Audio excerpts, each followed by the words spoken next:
Aprendendo sobre essa mecânica ventilatória, vocês conseguiram perceber que para que aconteça esse movimento, especialmente durante a inspiração, esse movimento ele vai acontecer de forma ativa. Então, é preciso que haja contração muscular. Embora eu tenha destacado aqui para vocês apenas a contração muscular ativa do diafragma, ele não é o único músculo inspiratório. Além do diafragma, os intercostais externos, por exemplo, gente, eles vão ajudar nesse movimento de expansão da caixa torácica, tá? Então, ao mesmo tempo que o diafragma se contrai para baixo, aumentando o volume do tórax e, consequentemente, dos pulmões, no sentido supero inferior, né, crânio-caudal, os intercostais externos, eles vão ajudar nessa expansão torácica, criando principalmente um maior volume antero-posterior e até mesmo látero-lateral. Então, como acontece essa expansão global do tórax e dos pulmões, a pressão lá dentro vai diminuir e essa diferença de pressão vai possibilitar o movimento para dentro, que é a inspiração. Se acontecem tantas contrações musculares, né, pensando que a gente ventila aí o tempo inteiro, a ventilação é uma atividade, né, fisiológica que acontece o tempo inteiro. E essa ventilação, qual que é o objetivo fisiológico principal dela? Colocar o ar para dentro do sistema respiratório. Esse ar, ele vai carregar o oxigênio para o sistema respiratório, porque a meta principal é que esse oxigênio ele consiga atingir o sangue e o sangue ele consiga distribuir esse oxigênio para todas as células e para todos os tecidos. Então é por isso, gente, que o trabalho ventilatório ele normalmente vai ser proporcional à atividade metabólica que o organismo estiver experimentando. Se eu estou em repouso, se eu estou cochilando, se eu estou descansando e a minha atividade metabólica ela está baixa, ela está bem basal, essa ventilação ela não precisa aumentar tanto, né? Não tem tanta necessidade de chegar o oxigênio lá no sangue, por exemplo. Por outro lado, se eu aumento a atividade física e, consequentemente, eu aumento a necessidade metabólica, né, dos músculos ou de outros órgãos, de outros tecidos, esse aumento de necessidade metabólica vai fazer com que o trabalho ventilatório também seja aumentado. Isso numa situação fisiológica, sem a gente ainda pensar na possibilidade que pode acontecer quando nós estivermos nos referindo a um paciente que apresente uma limitação funcional do sistema ventilatório, do sistema cardiovascular ou até mesmo neuromuscular, tá? Então é por isso que esse trabalho ventilatório, ele precisa ser considerado do ponto de vista de algumas variações. Primeiro, variações fisiológicas, como acontece de maneira comparativa entre repouso e atividade física. E segundo, nós precisamos analisar como que está esse trabalho ventilatório comparando duas situações diferentes. Quando acontece um ajuste do trabalho ventilatório de maneira fisiológica ou quando esse trabalho ventilatório ele é influenciado por algum processo patológico. E esse processo patológico, ele pode envolver aí diferentes sistemas e diferentes problemas que podem ser considerados.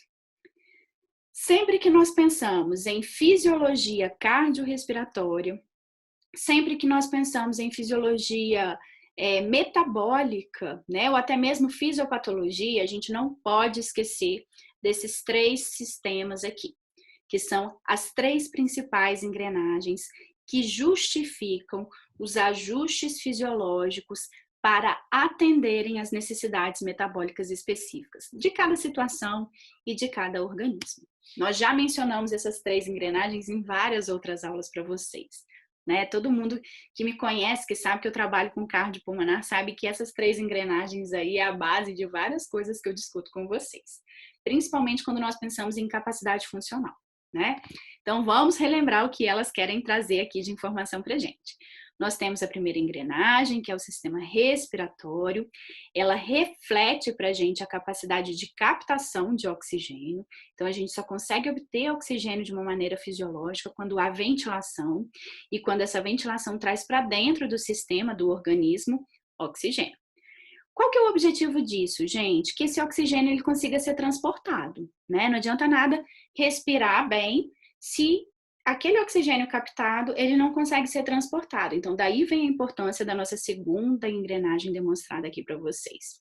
O sistema cardiovascular, ele tem como função distribuir o oxigênio. Uma vez que ele foi captado pelo sistema respiratório, agora a função do cardiovascular é distribuir esse oxigênio por meio do bombeamento cardíaco e por meio da circulação sanguínea nos vasos sanguíneos. Qual que é o objetivo final? A meta é fazer com que esse oxigênio ele chegue nos tecidos musculares e os tecidos musculares consigam desempenhar as atividades metabólicas deles. E com isso a pessoa vai ter capacidade de realizar atividades do dia a dia, atividades de lazer, trabalho, locomoção, ou até mesmo algumas atividades esportivas, tá? Aqui o vídeo, a animação mostrando como que é o percurso do oxigênio na captação, no transporte, na utilização, depois o retorno do CO2 até que ele seja exalado, eliminado. Então, integração da ventilação, da circulação sanguínea e da atividade metabólica muscular. Explicando aqui para vocês, fica assim, parecendo que é muito simples, né? Essas três engrenagens, elas funcionam perfeitamente.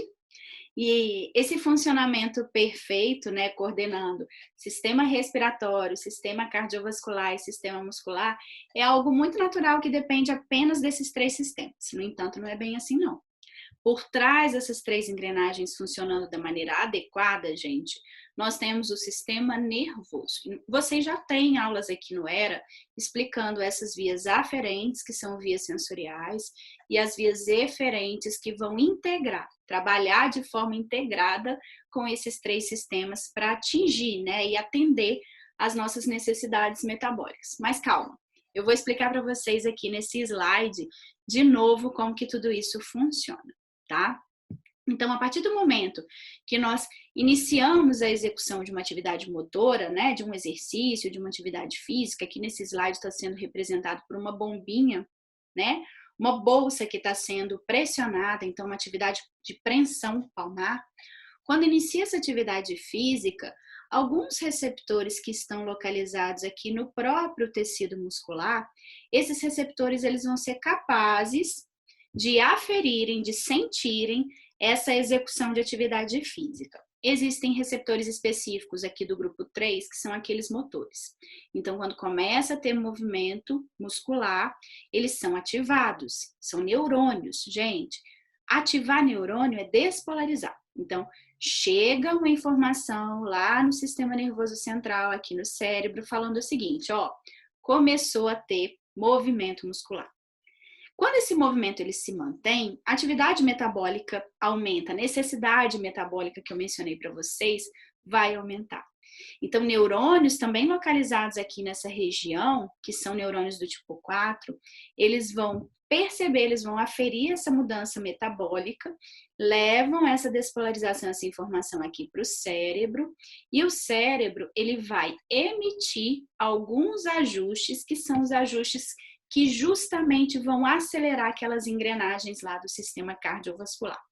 Então, uma informação de movimento, engrenagem de contração muscular e de metabolismo aumentando. Chegam essa informação aqui no cérebro e isso vai aumentar o trabalho da engrenagem do sistema cardiovascular.